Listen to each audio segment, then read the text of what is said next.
everyone, it's Raina. So this video is if you have your sun in Scorpio and Taurus rising. And I have done the opposite version of this. And it's funny because I'm thinking to myself, okay, is there going to be any difference? Well, yeah, there will be, but there will be some common themes because the sun and the rising sign, while they are different influences, they are part of the person's core personality traits.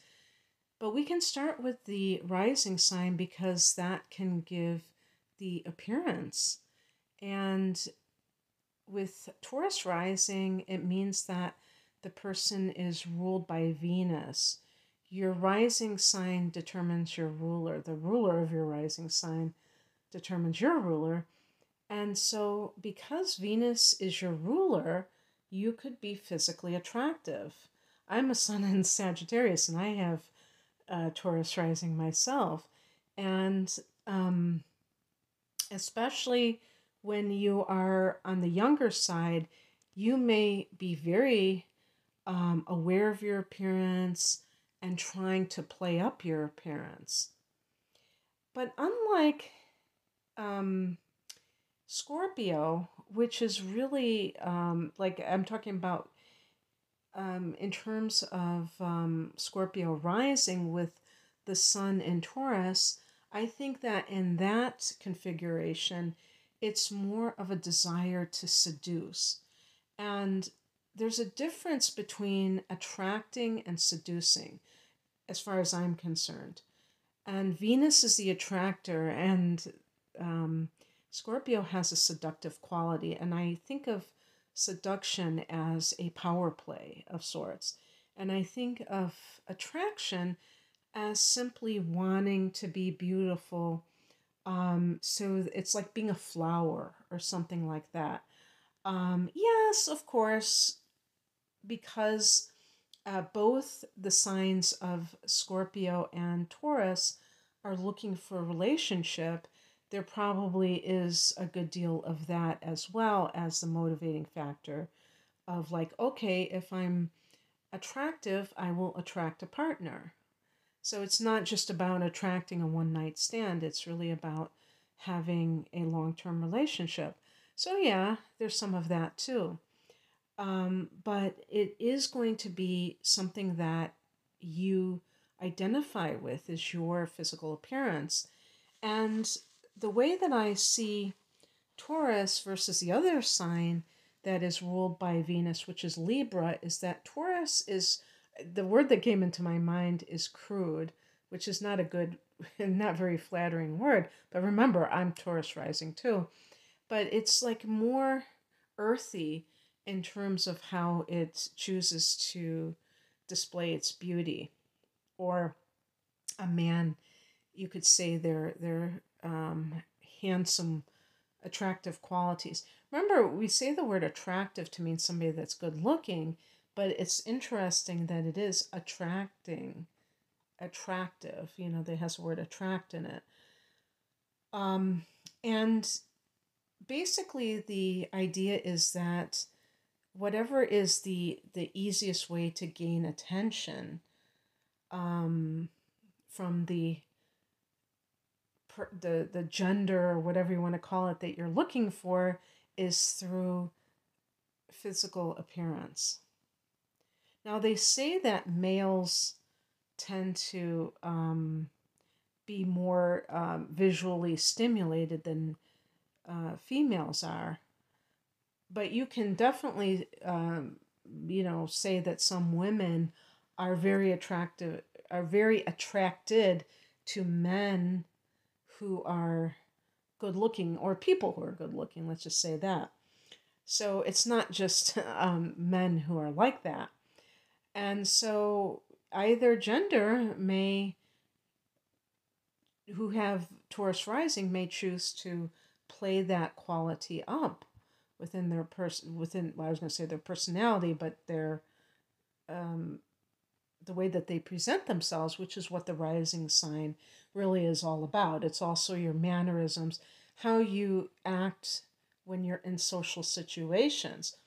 Now, in this particular um,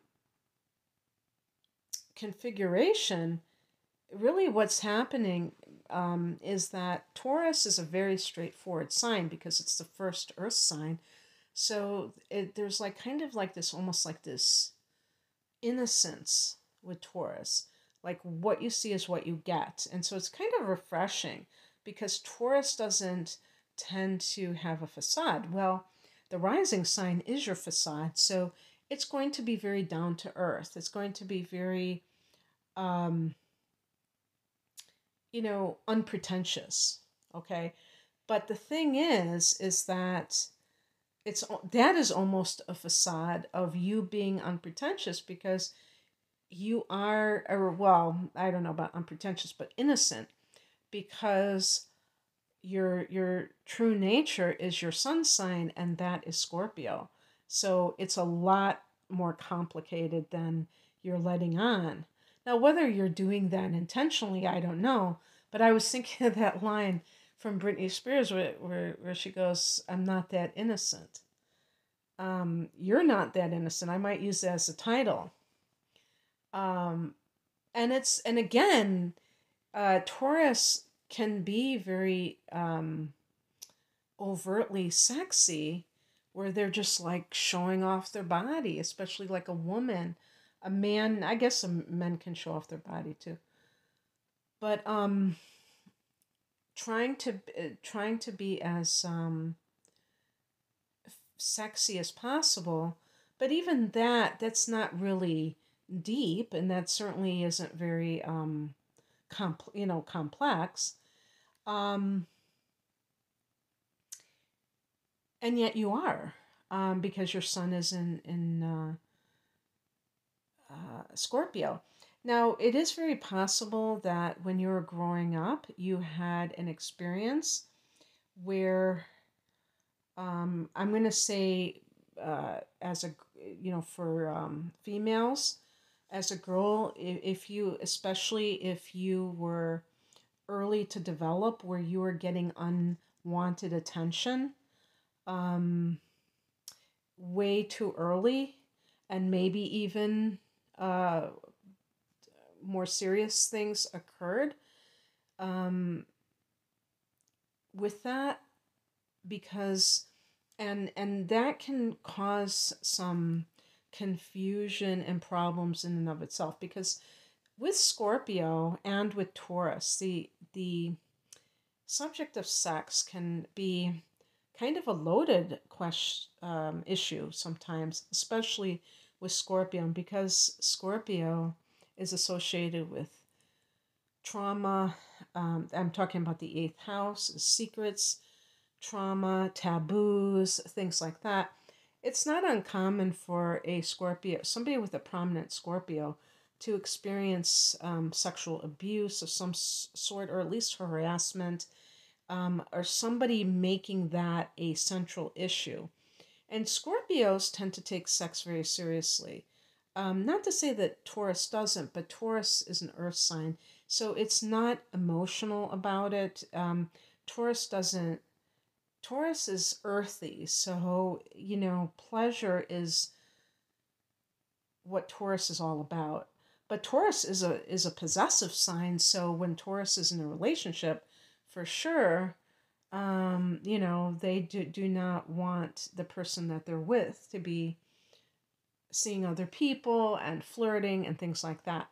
But in terms of sex itself, I think Taurus has a much more laid back attitude towards it. Whereas Scorpio, the eighth house, I said health, the eighth house that Scorpio rules has to do with sex magic, meaning that it's like shamanism, where everything is a ritual and it's all for transformational purposes. It's not just, for just kind of like a one night stand type of thing, for just the sake of pleasure for that moment. It really means a lot more. So tantric yoga. If it's going to be therapeutic, it'd be something like tantric yoga, but even like a deep relationship. But anyway, so there can be this a little bit of confusion because this person, especially the reason I'm focusing on women and is because they tend to be the ones that have to fend this off more than the male species. Um, so it can create kind of a situation where the person feels like they have to promote themselves that way, but then by the same token, um, they may feel like that is their identity. Um, so they may do it, but maybe there's some kind of resentment because Scorpio is the sun sign. So Scorpio knows what they have been through, and and Scorpio also has that innate understanding of human nature, and can understand that they may have been taken advantage of in some way, and they don't want to participate in that anymore. So it can be one of those situations while you're younger where you're trying to be sexy, and as you get older, it's like you rebel against that because you feel that it wasn't right what happened. It might take you a while to really connect all the dots and see, that it has created a rather negative pattern, especially if it has kind of gotten jumbled up when you've been in relationships where the relationship is based on it's like one dimensional and you have to be the sex pot all the time.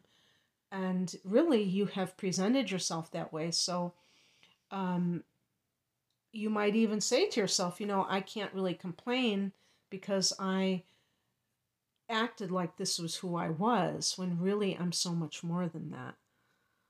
And so it can even, it's kind of like a spiritual dilemma, but this will be more in play, I think, as you get older, past your first Saturn return. I really think so in your early 30s, that you might really start to feel that way. While you're younger, you may play it up to the hilt, your physical appearance.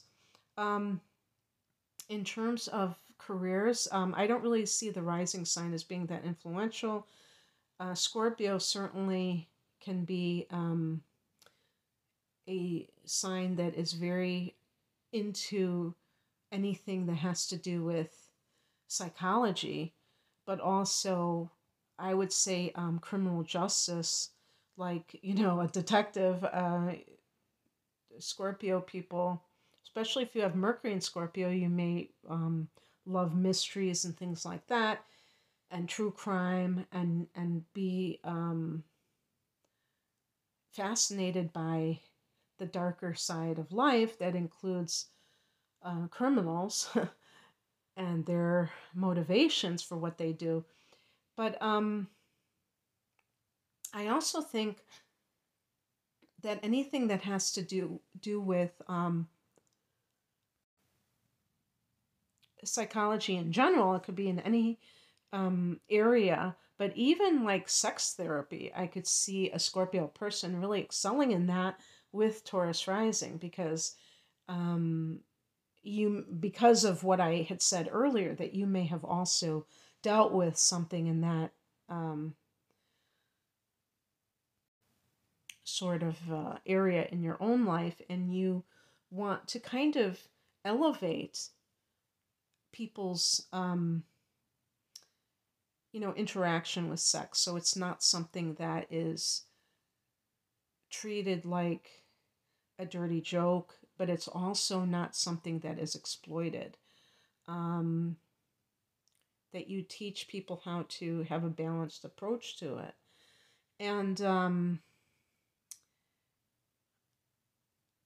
I think even like if you are athletic, that you would be a wonderful personal trainer.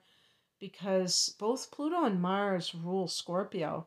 Mars is very athletic and physical, and Pluto wants to transform. And so you think about the body and transforming the body.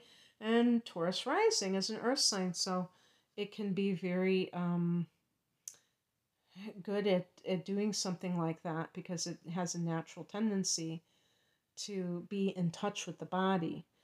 In terms of relationships, it could be complicated because you could have a very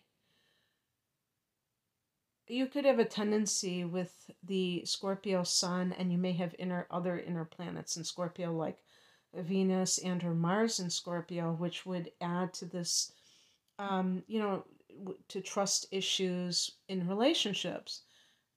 And this may not extend to friendships that you would have trust issues, but specifically in romantic relationships where intimacy, I'm not talking about sex, but emotional intimacy is something that could be very frightening for some of you, even though you want it more than anything in the world, because you may have been betrayed in the past, and it's one of your greatest fears is being cheated on, being abandoned, um, any kind of betrayal. Loyalty for this combination is intense because they're both fixed signs. And if you have like the moon in Leo, for instance, it's like yikes, because that's a fixed sign too. But anyway, I was saying this, I don't know if I was saying this in a private reading recently, but I really believe that love is something that you have to be a warrior about, meaning that you can't, it's not for the faint of heart. So if you're somebody who is afraid of getting close to someone or giving your heart away to someone, then you're going to, even if you get involved in a relationship, you're going to withhold. And that is something that is very commonplace, I think, with Scorpio, is that it's this way to gain the upper hand in a relationship, is to be mysterious, but it's really secretive, and it's really controlling behavior, manipulative behavior, because you're getting other people to kind of spill their guts. And then you're sitting there like the priest who's listening to confession and who's not, airing their dirty laundry. They're just listening to other people's. And that kind of thing can make you feel powerful, but it's not going to lend itself to a very connected relationship. And because the other person isn't going to understand what makes you tick. And then you don't have to worry about them using your deep, dark secrets against you, because they won't know what they are, but they won't be able to empathize with you either, because I was going to say, let's face it, Scorpio, I think even you would admit a lot of you are pretty difficult people, in the sense that you're very complex. And I really like Scorpio people, probably because of that. I don't think that they're the most warm and fuzzy people, because they do tend to have a lot of that need to kind of keep something in reserve. And so there's not that it's coldness necessarily, but it is that there is a little bit of that distance because they aren't sharing of themselves fully. But I do think that it is a very strong sign. And um, and I think there's a lot of depth to Scorpio too. So I do give them credit for that. So you may really give off this appearance of being kind of, I didn't want to say shallow, but definitely like not as deep as you truly are. And people may be like, whoa, I don't know what I don't think I uh, knew what I was getting into. But it is a very compelling combination. And you probably will draw, attract quite a few admirers because you have a very you probably have a very well, I was going to say a seductive appearance, but as I said earlier, that's more of the Scorpio rising. But because the sun is in Scorpio, it can still give that, provocative type of aura to the person. So that's what I have for you, and I hope that you enjoyed this. If you would like a private reading, the link is below. Take care. Bye.